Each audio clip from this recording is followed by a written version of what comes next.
My name is Dr. Juliana Chalo.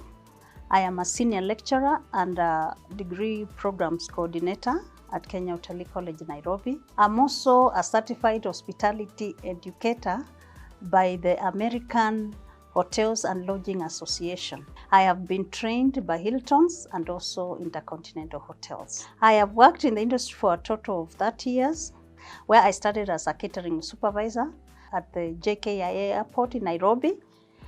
Then later, I joined Kenya Utalii College as a lecturer. Actually, Kenya Utalii College is one of the best training institutions in Africa in hospitality and tourism.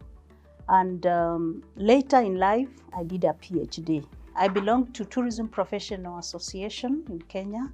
I also belong to Kenya Association of Women in Tourism, and I'm in the mentoring and training committee.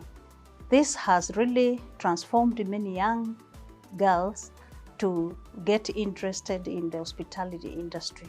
Like in the training institution where I work, seeing students coming very green, they don't know anything, and transitioning to managers in the industry, that has been very exciting.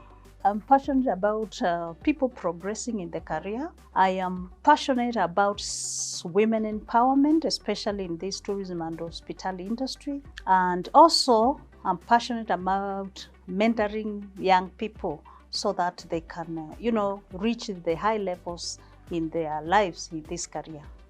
I have chosen to share my knowledge in order to inspire people who are joining the industry, to empower people to know that you can rise through this industry.